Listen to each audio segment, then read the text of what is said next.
Hey guys, this is Bryan, your friendly neighborhood reviewer, and I'm coming to you courtesy of the Darko Studios, my buddy David Darko, and his channel, all with lowercase. Can't miss the little avatar cartoon thing. Make sure you check it out.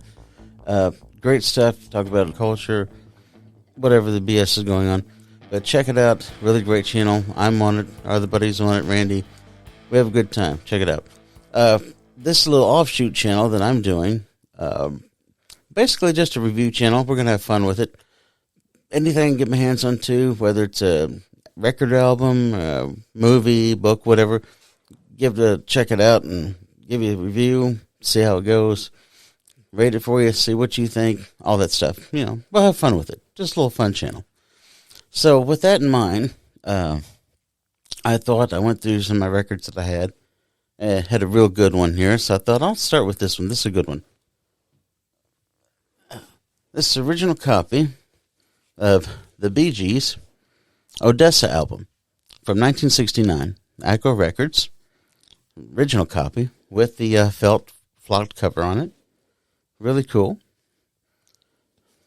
Backside and all that. For all you, vinyl community out there. I have this as well. They're inner sleeve, which I'll put up like that. Maybe get a good close-up view. If not, I'm sure we'll get a good shot of it. But neat little inner design. Got a shipwreck going down, and they're trying to get to the lifeboat there. Really cool. Ties into the title track, Odessa, which is Odessa is a city on the Baltic Sea, I think, or Black Sea. The Black Sea, that's right. And the film, the title track is shipwrecked on an iceberg, and he's finding the iceberg into the shape of a ship, trying to sail back to his love in Odessa. It's a really cute little image. The title track is really good on this. It's something you don't expect the Bee Gees to do. It's almost like a prog rock track. Really cool. It's over 7 minutes long. It's quite a long track. But really effective, really haunting, really weird how it starts. Great story. Originally, this was supposed to be a concept album called An American Opera, but it got whittled down to this, and they were having a lot of trouble at the time. It was a long album. They were bickering back and forth. They weren't talking to each other very much. This is considered one of their best albums from the early period when they were trying to mimic a lot of the Beatles and other groups like the Moody Blues, things like that. But they don't recall the album very fondly because there was a falling out. Robin quit the band, went and did a solo album. It really wasn't very successful. They had one top 40 hit, 1st of May, which was really one of those teary-eyed little ballads they do, which is a great ballad. So a lot of mixed emotions about this album. But hindsight, it really is a great album. The production by Robert Stigwood is immaculate, really gorgeous. Probably one of the best productions the Bee Gees ever did on one of their albums. But the track list is really good. A lot of the stuff a lot of people don't know, but it's really good melodic pop with a beat. It's kind of stuff Bee Gees did real. If you love to love somebody, if you like New York Mining Disaster, if you like those other early hits they have, you're gonna love this album. There's a little bit of a country flavor on it, a couple of tracks, 2 or 3 little superfluous little instrumentals, or stuff that just they could have left off. There was a 3-disc edition of this released in 2009 that was a really nice. It had the mono version, stereo version, and then it had a lot of demos and outtakes and things.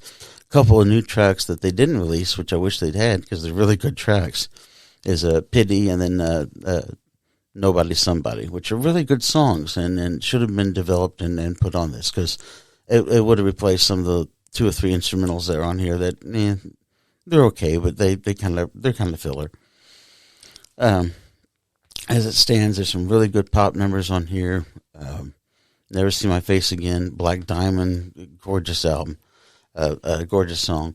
The song Lamplight is a fantastic number. That's the number that they had a falling out over because Robin Gibb wanted that song to be released as a single because it it's really a better song than First of May as far as a pop song. But then Barry Gibb won out for First of May, so that became a single, and then Robin Gibb got mad and quit the band and etc. Came back, though, a year later, so everything was okay. But really neat album. Unusual for a Bee Gees album, have a double album. But it works very well. It flows well. There's kind of a theme running through it about kind of like turn of the century, early, late 19th, early 20th century songs about, Thomas Edison and, Henry Ford mass-producing the automobile, the world between wars and things like that. It has an antiquated feel to it, as a lot of Bee Gees' early stuff does. But it works really well. It holds the album together as a theme. Not a perfect album. I'll do a basic Rolling Stone 1 to 5 star kind of thing. 1 star being maybe you got 1 or 2 songs are decent on it. 5 star being a classic killer, whatever. This is about a 4-star album. It's not a perfect album, but it's certainly recommendable. There's enough great stuff in here to recommend, despite a little bit of filler. But really good album. Check it out. If you can find a good copy of this. I was lucky to find this at a record store in Louisville for $20. Really good bargain for this, because usually they go for $40 to $80, depending. The cover itself, they only did a limited edition of it because they had to quit it because of the cost, and the record wasn't selling, unfortunately, and also because the cover was giving an allergic reaction to a lot of the workers that were in the production of this album. So they had to stop for those 2 reasons. Very unusual. But yeah, if you can find it with the original cover, it's really neat, really cool album. This is, I've had a couple copies of this. This is probably the nicest one I've had. Very nice. I'll show you the inner sleeve too.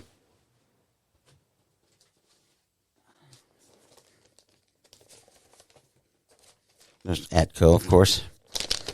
Original inner sleeve.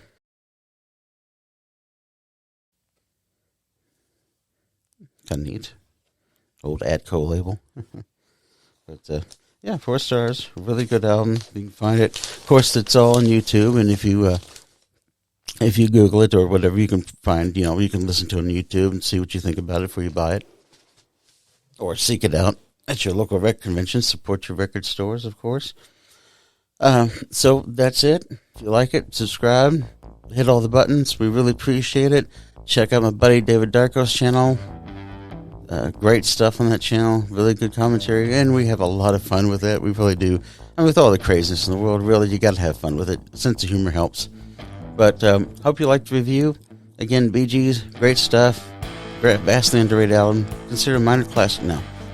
Thanks, guys.